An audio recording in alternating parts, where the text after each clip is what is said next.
নমস্কার বন্ধুরা, ইএনকে চ্যানেলের পক্ষ থেকে তোমাদের সকলকে স্বাগত। আশা করছি তোমরা সবাই ভালো আছো, আমিও ভালো আছি। আমি এই যে সকালবেলা না বন্ধুরা, এটা বিকাল 4টে, এখন চা নিয়ে বসেছি। এই যে নেরো বিস্কুটটা না উপরে ছিল, আমি জানি না, এই আনলার মাথার মধ্যেই তো তোমাদের দাদা এনে এনে ওখানে গুছিয়ে গুছিয়ে রাখে, আর এইটা কবে নিয়ে এসছে জানি না। আর ওটা ওখানে পড়েছিল, ওই তোমাদের দাদাই বের করলো। তোমাদের দাদা আর আমি চা খাচ্ছি, আর তোমাদের দাদা ওই যে টিভি দেখছে বসে বসে আর চা খাচ্ছে। এক্ষুনি কাজে বেরিয়ে যাবে তোমাদের দাদা। আর আমি এই যে তোমাদের দাদা কাজে বেরিয়ে গেল, বেরিয়ে যেতে তারপরে ঘর দৌড় বিছানা টিছানা সব পরিষ্কার করলাম, পরিষ্কার করে বসে পড়লাম বাসন নিয়ে। আজকে ঘরটা মোছা হয়নি, ঘরটা পুরো পরিষ্কার আছে বলে ওই জন্য আজকে আর ঘর মুছিনি আমি। তা বন্ধুরা, আমি বাসন নিয়ে চলে এসেছি, এই যে বাসন মাজছি। আর দেখলে আমার পাশ থেকে যে গেল, ওটা হলো আমার ছোট যা আর আমি এখানে থাকি।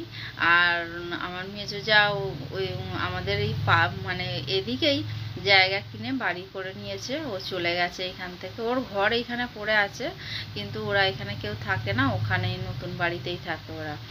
যাক বন্ধুরা, এই যে আমাদের ছোট যা আর আমি দুজনে মিলে মিশে এখানে থাকি, কোনো অশান্তি না, কোনো কিছু না। দুজনে যখন গল্প হয় তো দুজনে দাঁড়িয়ে মানে রান্না করতে করতেই আমরা দুজনে অনেক গল্প করি, হাসাহাসি করি। এই করে করেই আমাদের দুজনে মিলে সারা দিন কেটে যায়। তা ওরও একটা ছেলে, আমারও একটা ছেলে, আমার মেজো দেওরেরও একটা ছেলে, আমাদের 3 ঘরে 3টে ছেলে। তা আমাদের আমার ছেলের বিয়ে হয়েছে, ছেলের ঘরে মেয়ে হয়েছে, কিন্তু সবাই খুব খুশি, সবার খুব আনন্দ, কারণ আমাদের ঘরে মেয়ে নেই দেখে। ওই জন্য মানে সবাই মিলে, আমার তো ছোট যা, আমার মেজো দেওর, ছোট দেওর, সবাই ওকে ভালোবাসে। সবাই মানে এত ওকে ভালোবাসে যে কি বলবো। আমাদের ডল ছিল না এতদিন, আমি ডলকে দেখাতে পারিনি তোমাদের। বলেছিলাম তোমাদের যে ও ষষ্ঠী খেয়ে ওর মা আসবে। ডলের শরীরটা ভালো না, ডলের পায়খানা, বমি, তারপরে জ্বর, ওই জন্য ওর মা নিয়ে কালকে মানে বুধবার দিন চলে আসছে। আমাকে ফোন করে তোমাদের দাদাকে ফোন করেছিল, ফোন করে বলল যে বা আমি চলে যাব। আমার ননদকেও ফোন করেছিল, ননদকেও বললো বুধবার দিন চলে যাব, যা চলে আসবে। তাহলে এর পরের ব্লগ থেকে আমি ডলকে দেখাতে পারবো। ডোরাকে দেখাই তোমাদের সব সময়, ডলকে দেখাতে পারি না, কারণ ডল এখানে ছিল না বলে তাই।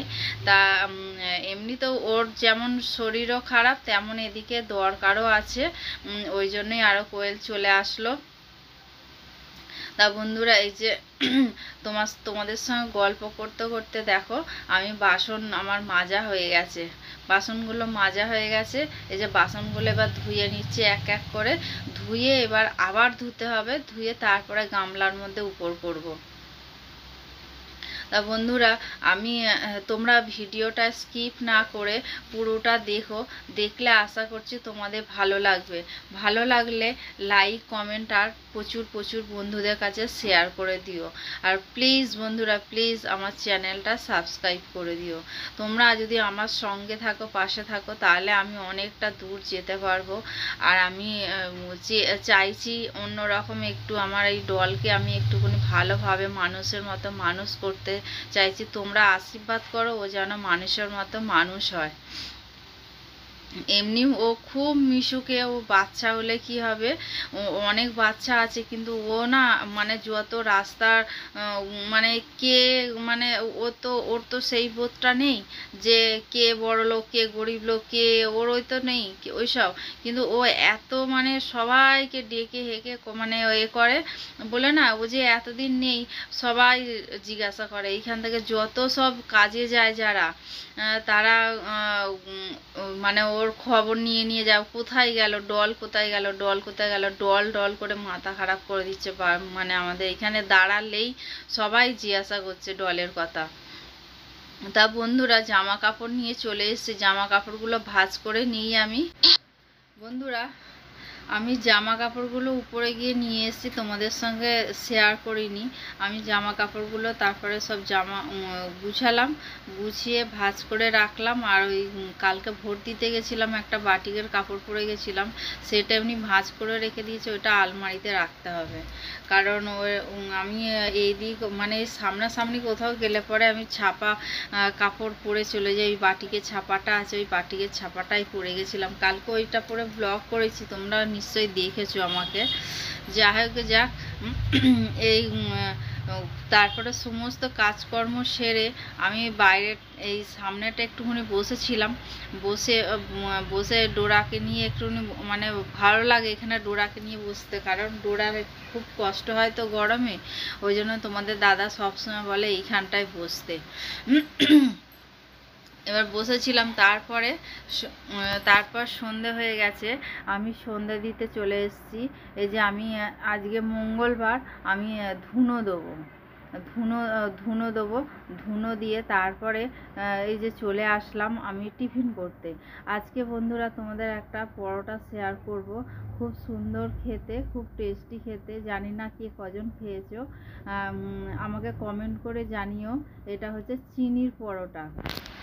এটা চিনি দিয়ে এই যে চিনি দিয়ে রুটিটা একটুখানি বেললাম, আমি আটা দিয়েই করেছি, আটা মেখেছি রুটি করার জন্য, দুটো গুলি বেশি হয়েছিল, ওই জন্য ওই গুলিটা দিয়ে পরোটা বানালাম। তা এই যে এইরকমভাবে পরোটাটা বানিয়ে একদম অল্প তেলে, ছাঁকা তেলেও ভাজতে হবে না, অল্প তেলে খুব সুন্দর খেতে হয়। তা বন্ধুরা এই যে আমি দেখো বেলে আমি কড়ার মধ্যে দিয়ে এপিট ওপিট করে ভাজলাম, ভেজে নিয়ে তারপরে আমি তেল দিয়ে দিলাম। তেল দিয়ে ভালো করে লাল লাল করে ভেজে নিতে হবে। এই যে আমার ভাজা হয়ে গেছে, এই যে আবারও একটা আমি দিয়ে দিলাম কড়াতে, কারণ দুটোই করেছি। তোমাদের দাদা তো রাত্রে আস্তে আস্তে চিনির পরোটা যেহেতু একটু শক্ত হয়ে যাবে, ওই জন্য আমি আর তোমার দাদার জন্য রাখলাম না, আমি আমার জন্য বানিয়ে খেয়ে নিলাম। এই যে টিফিন নিয়ে চলে এসেছি, টিফিন খুব সুন্দর খেতে হয়েছে বন্ধুরা। তা বন্ধুরা আমি আবার তোমাদের সঙ্গে কালকে সকালবেলা আবার দেখা করছি। এখন আসি, টাটা। দেখো বন্ধুরা আমি ওই যে টিফিন খেয়ে তারপরে আমি এই যে ডোরা এত উৎপাত করছে রাত্রিবেলা, দেখো কি অবস্থা, একবার এই ঘর একবার ওই ঘর যাচ্ছে, কেন কি জানি না, বুঝতে পারছি না। শুভ সকাল বন্ধুরা। পরের দিন আমি সকালবেলা চলে এসেছি, এখন বাজে 5:30। আমি 5:30টার সময় উঠেছি। উঠে তোমরা তো সবাই জানো আমি বাসি বিছানা বসে গুরুর নাম নিয়ে ঠাকুরের নাম নিয়ে তারপরে আমি আমার বাবা মার কে প্রণাম করে তারপরে আমি মাটিতে পা দিই। তারপরে আমি আমার এই ঘরে ঠাকুর দর্শন করে তারপরে যাই বাথরুমের কাজটা মিটিয়ে তারপরে চলে আসি ঘরে ঝাঁট দিতে। এই যে ঘর ঝাঁট দিয়ে পরিষ্কার করলাম, ঘর ঝাঁট দিয়ে পরিষ্কার করে তারপরে নিয়ে আসলাম জলের মধ্যে, তুমি তো জানো রোজ আমি সার্ফ দিয়ে তারপরে সামান্য পরিমাণ আমি লবণ দিয়ে তারপর আমি ঘরটা মুছি। এই যে আমি আমার ছোট ঘর আগে মুছে চলে এসেছি। আমার আসলে সব সরিয়ে মুছতে হয় তো, মুছতে আমার অনেকটা সময় লাগে। ওদিকে কলে জল এসে গেছে বন্ধুরা, আমি ওদিকে জল ভরছি আর আমি ঘরে আসছি ঘর মুছতে, মানে ঘরও মোছা হচ্ছে, আমার ওদিকে জলও ভরা হচ্ছে। তা তোমাদের দাদা ডোরাকে নিয়ে বেরিয়েছে, এখনও আসেনি। ও আসলে পরে তারপরে আমি ডোরাকে রেখে দিয়ে বাজারে যাবে। ও চান করে তারপরে বাজারে যায়, নাহলে এসে চান করে। আজকে হয়তো কি করবে জানি না, বলতে পারছি না, এখনো পর্যন্ত আসেনি। তবে আমার ঘরে তো কোয়েল আসবে আজকে, আমার বাজারে আজকে যেতেই হবে, তোমাদের দাদা বাজারে যাবে, ওই জন্য আমি এই যে তোমাদের দাদা বাজার থেকে চলে এসছে, আজকে আর চান করেনি, বললো আমি একেবারে কাজ থেকে আসলে পরে তারপরে চান করব। এই তোমাদের দাদাকে চা দিলাম আর আমিও চা খেতে আরম্ভ করলাম বন্ধুরা। তারপরে রান্নাঘরে চলে এসেছি। আমি রান্নাঘরে এসেছি রান্না করতে। এই যে আমি তো চাল ভিজিয়ে আজকে রাখিনি, আজকে একেবারে সরাসরি আমি ভাত বসিয়ে দিয়েছি। আর তৈরি হবে কুমড়ো শাকের তরকারি। কুমড়ো শাকটা একটু অন্য ধরনের করব রান্না। আজকে এই কুমড়ো শাকের রেসিপিটা তোমাদের সঙ্গে শেয়ার করব। এই যে মশলা নিয়ে নিচ্ছি কুমড়ো শাকের জন্য, তিল নিলাম, 4 মগজ নিলাম, পোস্ত নিলাম, কাঁচা লঙ্কা নিলাম। এটাকে আমি এখন মিক্সিতে বাটবো।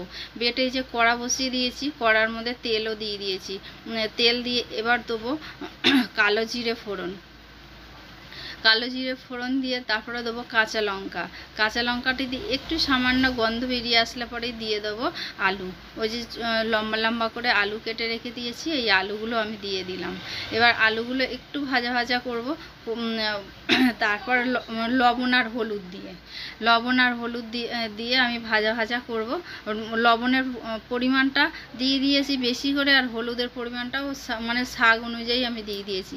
আর ওই যে মশলাটা তোমাদের দেখালাম, মেথি, 4 মগজ, কাঁচা লঙ্কা আর পোস্ত, ওইটা মিক্সিতে পেস্ট করে নিয়ে এসেছি, ওটা দিয়ে দিলাম। এবার একটু কষানোর পরে দিয়ে দেবো শাকগুলো। এই যে শাকগুলো, আর কোনো কিছু সবজি না বন্ধুরা। পারলে তোমরা বড়ি দিতে পারো, আমার ঘরে বড়ি ছিল, আমি ইচ্ছা করেই দিইনি, তোমাদের যদি ভালো লাগে দিতে পারো। তা বন্ধুরা, এই যে শাকটা এখন আমি ঢাকা চাপা দিয়ে আমি রান্না করব। ডাঁটাগুলো না একটু শক্ত ছিল, লাস্টে আমি একটুখানি সামান্য পরিমাণে জল দিয়েছি, কারণ শাক করলে আমরা জল দিই না, এতে আমাকে জল দিতে হয়েছে। এর যে জলটা বেরিয়েছে ওতেও আমার ডাঁটাগুলো সিদ্ধ হয়নি। লাস্ট বন্ধুরা, শাকটা হয়ে গেছে, আমি নামিয়ে নিয়েছি। এই যে আমার ভাত হয়ে গেছে, আর এদিকে যে কুমড়ো ডাঁটার যে তরকারিটা যে হয়ে গেছে, আর ওদিকে আমি করেছি পটল চিংড়ি করেছি। আর তোমরা তো জানো আমার চাটনি ফ্রিজের মধ্যে করা থাকে। আর হচ্ছে দই কাতলা বানিয়েছি। তাহলে বন্ধুরা, আমার আজকের মতো ব্লগটা শেষ হয়ে গেল। আর তোমাদের যদি ভালো লেগে থাকে তাহলে লাইক, কমেন্ট আর প্রচুর বন্ধুদের কাছে শেয়ার করে দিও। ধন্যবাদ বন্ধু।